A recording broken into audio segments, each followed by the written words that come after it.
Hello friends, welcome to my YouTube channel. आज हम लोग साइकोलॉजी के यूनिट फर्स्ट की स्टडी को कंटिन्यू करेंगे। हम आज देखेंगे methods of psychology. Methods of psychology, psychology जो है ये साइंटिफिक स्टडी है ह्यूमन बिहेवियर का। तो जो ह्यूमन बिहेवियर है उसको स्टडी करने के लिए कुछ स्पेशल प्रोसीजर्स की ज़रूरत होती हैं, कुछ स्पेशल टूल्स और प्रोसीजर का ज़रूरत होता है जिसके थ्रू ह्यूमन के बिहेवियर को ऑब्जर्व किया जा सके, असेस किया जा सके, जो एसेंशियल फैक्ट्स हैं, डाटा हैं, उसको गैदर कर सके और उसको अच्छे से ऑर्गेनाइज कर सके। तो उसके लिए जो स्पेशल प्रोसीजर यूज़ किया जाता है उसी को कहा जाता है मेथड्स ऑफ साइकोलॉजी। तो साइकोलॉजी की मेथड्स यहाँ पे हम लोग 6 मेथड पढ़ेंगे, जिसमें कि पहला है इंट्रोस्पेक्शन मेथड, दूसरा है ऑब्जर्वेशन मेथड, तीसरा है एक्सपेरिमेंटल मेथड, चौथा है क्लिनिकल और केस हिस्ट्री मेथड, पांचवा है सर्वे मेथड और छठवां है जेनेटिक और डेवलपमेंटल मेथड। तो हम ये जो मेथड है 6 मेथड है, आप इसको याद रखने के लिए पूरे 6 पॉइंट आपको याद रख सकें आप लोग, उसके लिए आप लोग कोई ट्रिक बना सकते हैं।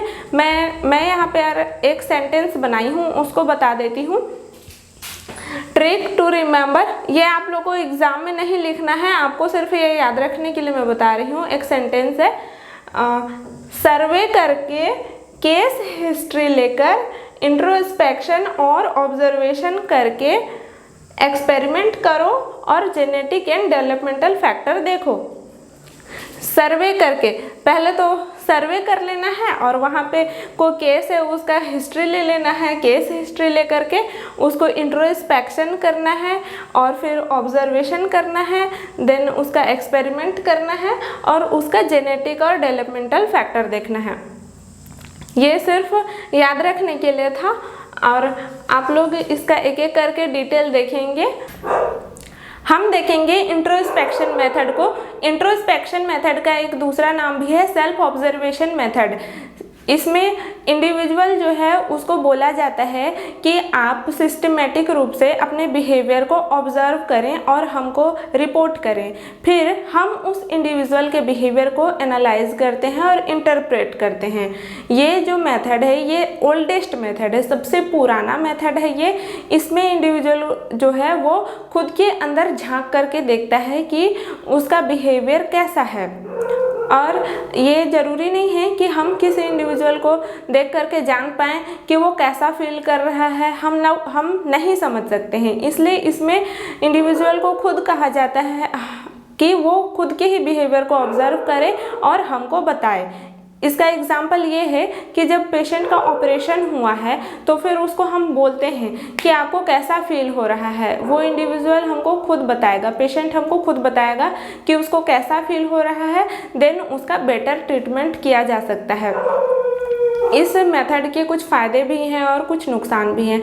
जो फ़ायदा है वो उसको मेराइट्स कहा जाता है। तो इंट्रोस्पेक्शन मेथड के मेराइट्स क्या क्या हैं देख लीजिए।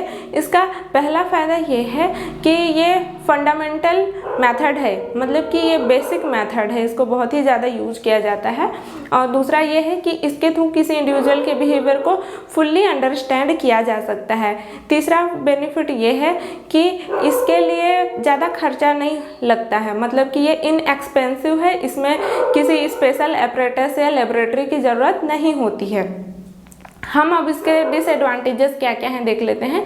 इसके डिसएडवांटेज में पहला है कि इसको सभी में अप्लाई नहीं किया जा सकता, जैसे कि चिल्ड्रेन हैं और मेंटली रिटार्डेड हैं और जो एनिमल हैं उनमें इसको अप्लाई नहीं किया जा सकता है।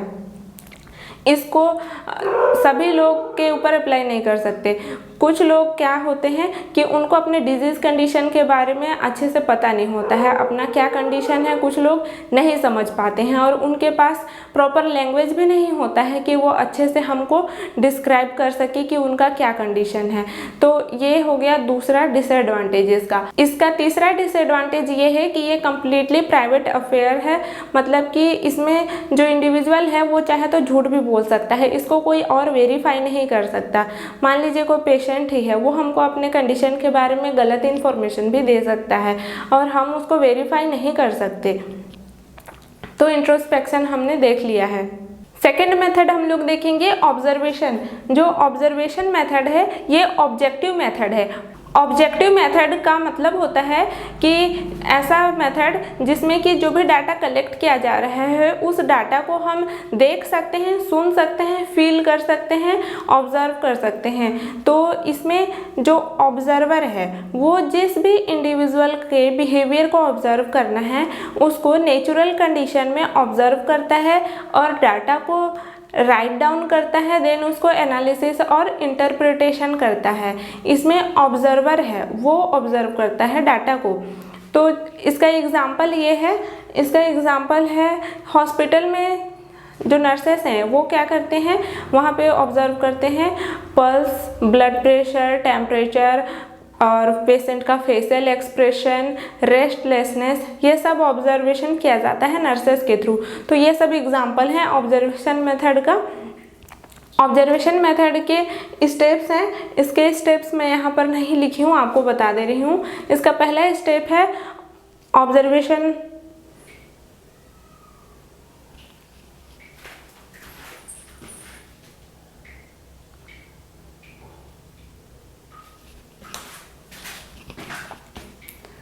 ऑब्जर्वेशन का स्टेप जो है उसमें पहला स्टेप है ऑब्जर्वेशन ऑफ बिहेवियर।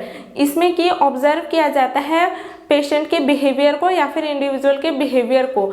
सेकंड है नोटिंग ऑफ बिहेवियर। सेकंड में जो भी ऑब्जर्व किया गया है डाटा उसको नोट डाउन किया जाता है, उसको लिखा जाता है। थर्ड में analysis and interpretation of data. जो डाटा कलेक्ट किया गया है उसको एनालिसिस और इंटरप्रिटेशन किया जाता है। और फोर्थ में जनरलाइजेशन है, जनरलाइजेशन किया जाता है। स्टेप्स हमने देख लिए हैं ऑब्जर्वेशन के। अब हम देखेंगे क्या क्या मेरिट्स और डीमेरिट्स हैं ऑब्जर्वेशन के, क्या क्या फ़ायदे हैं और क्या क्या इसके नुकसान हैं, क्या क्या डिसएडवांटेजेस हैं। तो इसमें ये मेरिट्स है, आप लोग इसको पूरा सेंटेंस बुक से देख करके अच्छे से लिख लीजिएगा। तो इसमें पहला मेरिट्स ये है कि ये इकोनॉमिकल है। इकोनॉमिकल है मीन्स दैट कि इसमें कम टाइम, मनी और एनर्जी की रिक्वायरमेंट होती है ऑब्जर्वेशन करने के लिए। और दूसरा है कैन एनालाइज्ड, ये जो ऑब्जर्वेशन वाला जो डाटा है ऑब्जेक्टिव डाटा है, तो इस डाटा को एनालिसिस किया जा सकता है, इंटरप्रिटेशन किया जा सकता है, उसको क्लासीफाई किया जा सकता है, जनरलाइज किया जा सकता है।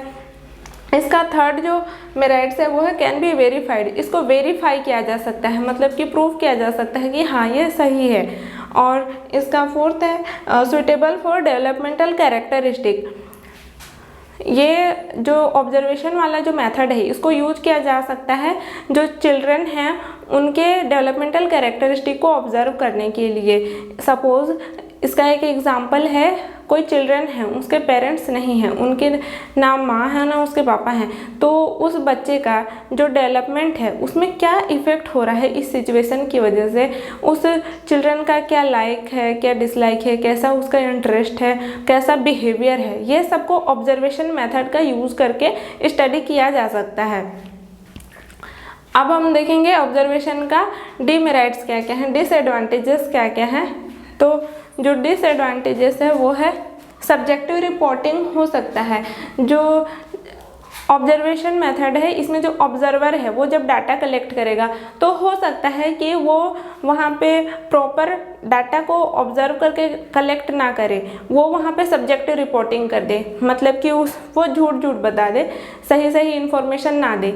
और प्रेजुडाइसिस भी अफेक्ट कर सकते हैं डाटा को, मतलब कि ऑब्जर्वर है अगर उसको इंडिविजुअल पसंद नहीं है, कोई भी अननोन रीज़न की वजह से अगर उसको पसंद नहीं है, तो भी जो ऑब्जर्वर है उसका जो डाटा कलेक्ट कर रहा है वो जो डाटा है वो सही नहीं होगा। सेकेंड है सम टाइम नॉट इकोनॉमिकल। क्या है कि ये इसमें जो बिहेवियर है उसको नेचुरल कंडीशन में ऑब्जर्व किया जा रहा है इंडिविजुअल के बिहेवियर को।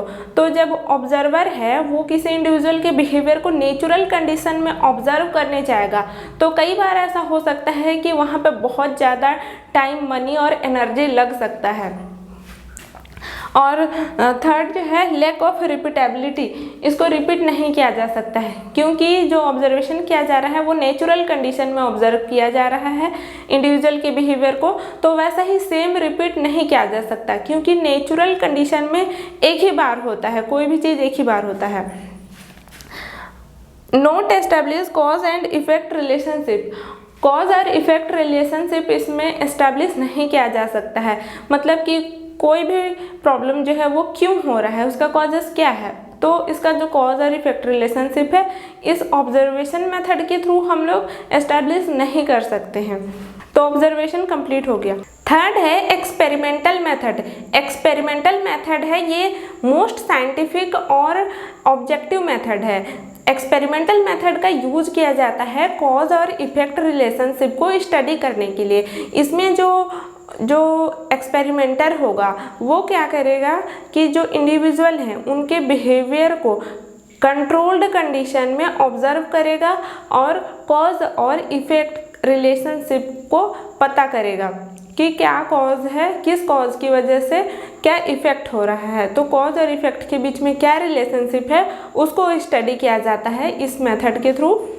तो जो एक्सपेरिमेंटल मेथड है इसके कुछ एसेंशियल फीचर्स हैं वो देख लेते हैं।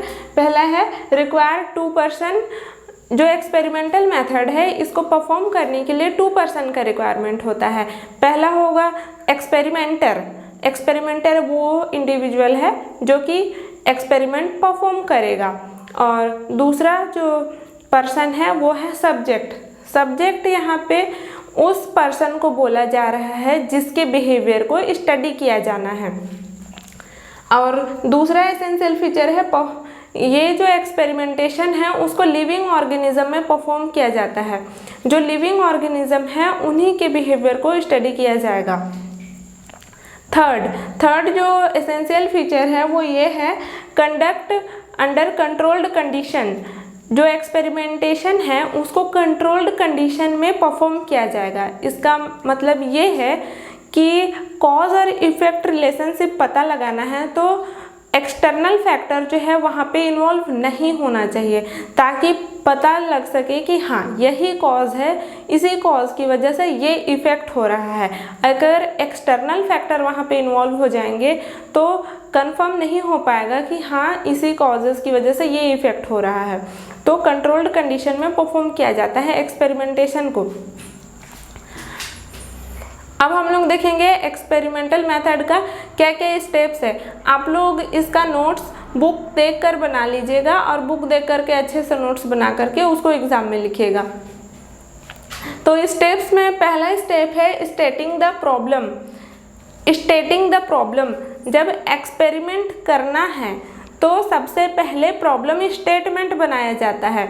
एग्जाम्पल के लिए एग्जाम्पल यहाँ पे ये है effect of smoking on physical and mental health of students. मतलब कि जो स्टूडेंट्स हैं उनके ऊपर उनके फिजिकल और मेंटल हेल्थ पर स्मोकिंग का क्या इफ़ेक्ट हो रहा है, ये मान लीजिए कि ये एक प्रॉब्लम स्टेटमेंट है। तो प्रॉब्लम स्टेटमेंट बन गया। उसके बाद नेक्स्ट स्टेप है फॉर्मुलेशन ऑफ हाइपोथेसिस। हाइपोथेसिस बनाना।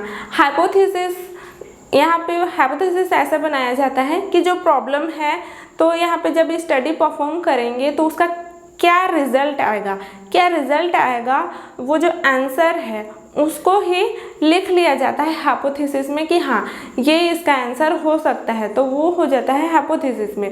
यहाँ पर हम लोगों ने जो प्रॉब्लम स्टेटमेंट लिया है उसके अकॉर्डिंग हाइपोथेसिस ये होगा कि जो स्टूडेंट हैं उनका जो स्टूडेंट स्मोकिंग करते हैं उनके फिजिकल और मेंटल हेल्थ पर बैड इफ़ेक्ट होगा, मतलब कि पुअर मेंटल और फिजिकल हेल्थ होगा उन स्टूडेंट का जो कि स्मोकिंग करते हैं। तो ये हो गया हाइपोथेसिस हो गया। हाइपोथेसिस बनाने के बाद अब आइडेंटिफाई स्टडी सब्जेक्ट्स। यहाँ पे सब्जेक्ट को आइडेंटिफाई करना है, मतलब कि जिसका बिहेवियर स्टडी किया जाना है वो है सब्जेक्ट। तो यहाँ पे सब्जेक्ट कौन हो जाएंगे, स्टूडेंट्स हो जाएंगे। तो यहाँ पे स्टूडेंट्स हैं तो स्टूडेंट्स को रैंडमली असाइन किया गया है, 2 ग्रुप में डिवाइड किया गया है स्टूडेंट्स को। ग्रुप फर्स्ट में है ट्रीटमेंट ग्रुप और ग्रुप सेकंड जो है ये है कंट्रोल्ड ग्रुप। तो जो ट्रीटमेंट ग्रुप है, ट्रीटमेंट ग्रुप में ऐसे स्टूडेंट्स को रखा जाएगा जिनको कि ट्रीट किया जा रहा है। यहाँ पे ट्रीट करना है मतलब कि स्मोकिंग, यहाँ पे स्मोकिंग किया जाने वाले स्टूडेंट्स जो हैं उनको रखा जाएगा। जो स्टूडेंट्स स्मोकिंग करते हैं उनको ट्रीटमेंट ग्रुप में रखेंगे और जो स्टूडेंट्स स्मोकिंग नहीं करते हैं, नॉन स्मोकिंग स्टूडेंट्स हैं, उनको कंट्रोल्ड ग्रुप में रखेंगे। एक पर्टिकुलर टाइम पीरियड तक उनको ये चीज़ इस कंडीशन में रखा जाएगा। उसके बाद क्या किया जाएगा, मेजरमेंट किया जाएगा द डिपेंडेंट वेरिएबल। आप लोग पहली बार यहाँ एक्सपेरिमेंटल मेथड का स्टेप देख रहे हैं, तो मैं आप लोग को बता दूँ यहाँ पर डिपेंडेंट वेरिएबल क्या है। जब रिसर्च करते हैं तो वहाँ पे दो वेरिएबल होता है, इंडिपेंडेंट वेरिएबल और डिपेंडेंट वेरिएबल। इंडिपेंडेंट वेरिएबल का मतलब होता है कॉज। क्या कॉज है? हम लोगों ने यहाँ पे जो प्रॉब्लम स्टेटमेंट लिया है उसमें जो स्मोकिंग है, स्मोकिंग क्या है, कॉज है। और इफेक्ट, जो इफेक्ट होगा वो होगा डिपेंडेंट वेरिएबल। मतलब कि इंडिपेंडेंट वेरिएबल की वजह से क्या होता है, डिपेंडेंट वेरिएबल होता है। कॉज की वजह से क्या होता है, इफेक्ट होता है। तो यहाँ पर डिपेंडेंट वेरिएबल होगा स्टूडेंट्स का फिजिकल और मेंटल हेल्थ। तो यहाँ पे मेज़र किया जा रहा है डिपेंडेंट वेरिएबल को, मीन्स कि स्टूडेंट्स के फिजिकल और मेंटल हेल्थ को ऑब्जर्व किया जा रहा है। ऑब्जर्व कर लेने के बाद दो ग्रुप, अलग अलग ग्रुप है, उनका अलग अलग उनका बिहेवियर को नोट डाउन किया गया है। उनका फिजिकल और मेंटल हेल्थ का जो डाटा है उसको नोट डाउन करके रख लिए हैं। अब क्या करेंगे, कंपेयर करेंगे। जो रिजल्ट आया है दोनों ग्रुप का, दोनों में कंपेयर करेंगे। तो कंपैरिजन करने से हमने जो प्रॉब्लम स्टेटमेंट लिया है उसका ये रिजल्ट आएगा कि जो स्मोकिंग करने वाले स्टूडेंट्स हैं उनके हेल्थ पर, उनके फिजिकल और मेंटल हेल्थ पर बैड इफ़ेक्ट हुआ है, पुअर इफ़ेक्ट, मतलब उनका फिजिकल और मेंटल हेल्थ पुअर हो गया है। तो फिर यहाँ पे क्या हो रहा है, अगर हम लोगों ने जो हाइपोथेसिस लिया था वो अगर सेम रिजल्ट आ रहा है तो फिर यहाँ पे हाइपोथेसिस प्रूव हो जाता है। तो ये था एक्सपेरिमेंटल मेथड का एक एग्जाम्पल। आप लोग बुक से अच्छे से लिख लीजिएगा। एक्सपेरिमेंटल मेथड के कुछ मेरिट्स और डीमेरिट्स हैं, हम इसे देख लेते हैं। इसके मेरिट्स ये हैं कि ये साइंटिफिक मेथड है। एक्सपेरिमेंटल मेथड जो है ये साइंटिफिक मेथड है। दूसरा है establish cause effect relationship. Experimental method के थ्रू ही कॉज और इफेक्ट रिलेशनशिप को एस्टैब्लिश किया जा सकता है। और थर्ड है मैक्सिमम कंट्रोल ऑफ फिनोमिनन। इसको कंट्रोल्ड कंडीशन में एक्सपेरिमेंटेशन किया जाता है, इसलिए मैक्सिमम कंट्रोल होता है फिनोमिना में। एक्सटर्नल फैक्टर जो है ज़्यादा अफेक्ट नहीं करते हैं। और फोर्थ है रिपीटेशन इज़ पॉसिबल। एक्सपेरिमेंटेशन जो है वो कंट्रोल्ड कंडीशन में परफॉर्म किया जा रहा है, इसलिए इसका जो रिपीटेशन है वो पॉसिबल होता है। अब इसके कुछ डिसएडवांटेजेस हैं वो भी देख लेते हैं। वो है all problem can not be studied. सभी प्रॉब्लम्स को एक्सपेरिमेंटल मेथड के थ्रू स्टडी नहीं किया जा सकता है। सेकेंड है एक्सपेंसिव है। इसमें एक्सपेरिमेंटेशन जो है वो कंट्रोल्ड कंडीशन में करना है, तो इसके लिए बहुत ही ज़्यादा पैसा चाहिए, मनी चाहिए, टाइम चाहिए, एनर्जी भी चाहिए। और थर्ड है fail to study natural condition. इसमें इंडिविजुअल के बिहेवियर को स्टडी करना है तो वो नेचुरल कंडीशन में नहीं किया जा रहा है, तो वही इसका डिसएडवांटेजेस है। क्लिनिकल या फिर केस हिस्ट्री मेथड। क्लिनिकल या फिर केस हिस्ट्री मेथड में एक इंडिविजुअल का पूरा हिस्ट्री कलेक्ट किया जाता है। तो ये जो मेथड है इसको यूज़ किया जाता है साइकोलॉजिस्ट के थ्रू, साइकियाट्रिस्ट के थ्रू या फिर साइकियाट्रिक सोशल वर्कर के थ्रू। जो साइकोलॉजिस्ट हैं, साइकियाट्रिस्ट हैं, साइकियाट्रिक सोशल वर्कर हैं, ये यूज़ करते हैं इस मेथड को। और ये कहाँ पे यूज़ करते हैं इस मेथड को? चाइल्ड गाइडेंस क्लिनिक में, मेंटल हाइजीन क्लिनिक में और मेंटल हेल्थ से रिलेटेड अदर जो इंस्टीट्यूट हैं वहाँ पे। और क्या क्या टेक्निक यूज़ करते हैं ये देख लीजिए। क्लिनिकल केस हिस्ट्री मेथड के लिए केस हिस्ट्री लिया जाता है, इंटरव्यू लिया जाता है, होम विजिट किया जाता है और साइकोलॉजिकल टेस्ट किया जाता है। ये जो मेथड है इसमें जो साइकोलॉजिस्ट है, साइकोलॉजिस्ट है या फिर साइकियाट्रिस्ट है, वो क्या करते हैं, वो केस हिस्ट्री के थ्रू एक इंडिविजुअल का पूरा डिटेल जो है इंफॉर्मेशन कलेक्ट करते हैं। उनके होम विजिट, उसके घर में जाके उसके फैमिली मेम्बर से, उसके फ्रेंड्स, उसके टीचर्स और जितना भी सोर्स है उसका पहले का जो रिकॉर्ड है, रिपोर्ट है, उसको पूरा देखते हैं और जितना भी इंफॉर्मेशन है उसको नोट करते हैं। इस तरह से जो भी डाटा कलेक्ट किया गया है उस डाटा का यूज़ करके जो साइकोलॉजिस्ट है वो पता लगाता है कि जो इंडिविजुअल है उसको अगर कुछ डर है, फियर है, एंजाइटी है या कुछ पर्सनल माल एडजस्टमेंट है, तो ये जो भी प्रॉब्लम है ये कहाँ से ओरिजिन हुआ है उसका आइडेंटिफाई किया जाता है, कहाँ से कॉज हुआ है ये आइडेंटिफाई किया जाता है और उसका अगर कॉज पता चल गया है तो उसका सॉल्यूशन भी निकाल सकते हैं। तो जो साइकोलॉजिस्ट है या साइकियाट्रिस्ट हैं वो क्या करते हैं, उसका जो पॉसिबल सॉल्यूशन है वो भी निकाल लेते हैं जब पता चल जाता है कि क्या कॉज है उसके बाद। तो फिर इसके क्या क्या फ़ायदे हैं देख लीजिए। इसके बेनिफिट्स हैं टू हेल्प आइडेंटिफाई कॉजेज़। इसमें इस मेथड का यूज़ करके जो भी कॉजेस है, प्रॉब्लम है, उसको क्यों प्रॉब्लम अराइज हुआ है उसको आइडेंटिफाई कर सकते हैं और उसको पॉसिबल सजेशन जो है वो दे सकते हैं, क्या क्या सॉल्यूशन है वो दे सकते हैं। और सेकंड जो है ये प्रोडक्टिव सोर्स ऑफ आइडिया हो सकता है।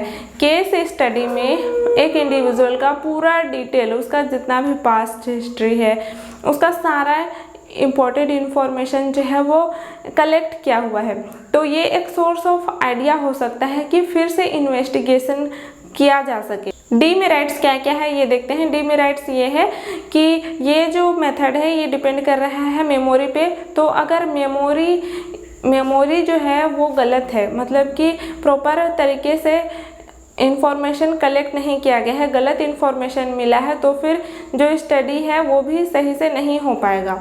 सर्वे मेथड का यूज़ किया जाता है कुछ प्रॉब्लम्स को स्टडी करने के लिए। साइकोलॉजी में जितने भी प्रॉब्लम्स है सभी को एक्सपेरिमेंटल मेथड या फिर अदर मेथड के थ्रू स्टडी नहीं किया जा सकता। तो जैसे कि लार्ज ग्रुप ऑफ पीपल है, उन पीपल्स का क्या ओपिनियन है, क्या बिलीफ है, उनके क्या हेल्थ केयर नीड्स हैं, इनको जानने के लिए सर्वे मेथड का यूज़ कर सकते हैं। तो कुछ टूल्स और टेक्निक यूज़ किया जाता है सर्वे मेथड में, वो है क्वेश्चनर, इन्वेंट्रीज, चेकलिस्ट और रेटिंग स्केल। ये सब मेथड यूज़ करके जो लार्ज ग्रुप ऑफ पीपल हैं उनका बिहेवियर को स्टडी किया जाता है। तो इसका एडवांटेज ये है कि लार्ज ग्रुप ऑफ पीपल का बिहेवियर एक ही बार में इसमें स्टडी कर लिया जा रहा है। इसका डिसएडवांटेज ये है कि इसमें ह्यूमन बिहेवियर को डायरेक्टली ऑब्जर्व नहीं किया जा रहा है। जेनेटिक और डेवलपमेंटल मेथड, जो साइकोलॉजिस्ट है वो किसी इंडिविजुअल के बिहेवियर को सिर्फ एक पर्टिकुलर टाइम में ही ऑब्जर्व नहीं करता, बल्कि वो ये भी करता है कि किसी एक इंडिविजुअल के बिहेवियर को बर्थ से लेकर के पूरे डेथ तक ऑब्जर्व करता है। तो इसमें ये है कि जो डेवलपमेंटल फैक्टर हैं, किसी इंडिविजुअल का जो बिहेवियर है उस बिहेवियर को, जो उसका डेवलपमेंटल फैक्टर है, एनवायरमेंटल फैक्टर है, हेरिडिटरी फैक्टर है, वो कैसे अफेक्ट कर रहा है उसको स्टडी किया जाता है। उस इंडिविजुअल के डेवलपमेंटल पीरियड में उसके साथ क्या क्या फेवरेबल कंडीशन था, क्या क्या अनफेवरेबल कंडीशन था, उसकी वजह से उसके बिहेवियर में कैसे नॉर्मल डेवलपमेंट हो रहा था, उसका कैसे नॉर्मल बिहेवियर हुआ, या फिर उसके बिहेवियर में और एबनॉर्मल बिहेवियर कैसे हो रहा था, कैसे इफ़ेक्ट हो रहा था, उसको स्टडी किया जाता है। तो जो जेनेटिक और डेवलपमेंटल फैक्टर है इसको स्टडी करने के दो तरीके हैं। पहला है क्रॉस सेक्शनल स्टडी, दूसरा है लॉन्गिट्यूडिनल स्टडी। जो क्रॉस सेक्शनल स्टडी है, क्रॉस सेक्शनल स्टडी में ये है कि अलग अलग एज ग्रुप के बच्चे जो हैं, चिल्ड्रन हैं, उनका स्टडी किया जाता है। इसमें जैसे कुछ हो जाएंगे टॉडलर हो जाएंगे, फिर एडोलेसेंट हैं, एडल्ट हैं, तो अलग अलग उम्र के बच्चे लोग हैं उनका स्टडी किया जा रहा है इसमें एक एक करके। और जो लॉन्गिट्यूडिनल स्टडी है इसमें ये होता है कि एक ही इंडिविजुअल है, उसी का स्टडी किया जाता है, उसका बर्थ से लेकर के उसका डेथ तक स्टडी किया जाता है उसके बिहेवियर को।